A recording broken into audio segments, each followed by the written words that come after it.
第10课苹果多少钱1斤บทที่10หมากแอปเปิล1斤ราคาเท่าใดข้อ2เฉียนซู่เต๋อตู้ฟ้าการนับเงินของจีนมาเบิ่งการนับเงินของจีนเนาะ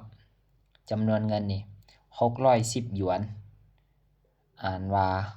6拜14块58หยวน58块8หยวนอ่านว่า8块2.22หยวนเนาะ2块2หรือ2毛2 1.05หยวนเนาะ1块05分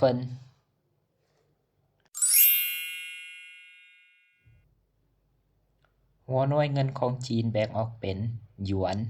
ไขว้เจียวเหมาและเฟินโดยทั่วไปในภาษาเว้าจะใช้คำว่าไขว้และเหมาหน่วยเงินหยวนไขว้เทียบได้กับกีบส่วนเจียวเหมาแม้นจะน้อยกว่าหยวนไขว้10หัวหน่วยเฟินจะน้อยกว่าเจียวเหมา10หัวหน่วยหมายความว่า1หยวนไขว้เท่ากับ10เจียวเหมา1เจียวเหมาเท่ากับ10เฟิน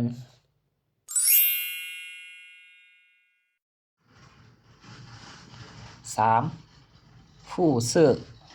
ในวงเล็บเนาะหายคำวิเศษหายหมายถึงยังอีกเมื่อวางคำนี้ไว้ด้านหน้าตัวแสดงจะแสดงถึงการเฮ็ด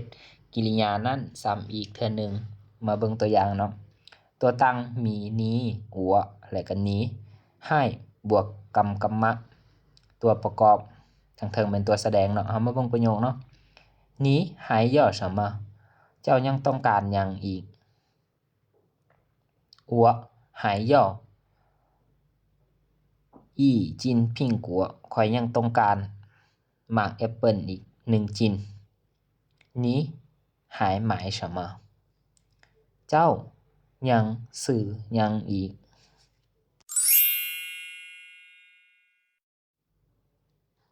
บัดนี้เรามาเบิ่งการฝึกรูปประโยคเนาะ1หายย่อเปียตมายังต้องการอันอื่นอีกบ่มาเบิ่งรูปเนาะรูปตัวที่1นี่พิงกัวเชียงเจียวเราก็เอาหายย่อพิงกัวมายังเอามาแอปเปิลอีกบ่หายย่อเฉียงเจียวมายังเอามากล้วยอีกบ่ข้อ2给你钱เอาเงินให้เจ้าเนาะมาแต่งเป็นประโยคเนาะมี3รูปเนาะ给你苹果เอามาแอปเปิลให้เจ้า给你香蕉เอามากล้วยให้เจ้า给你手机给你手机เอาโทรศัพท์ให้เจ้าเนาะ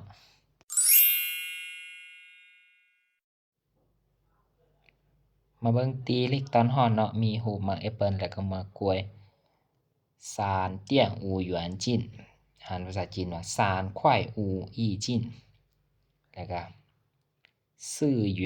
3斤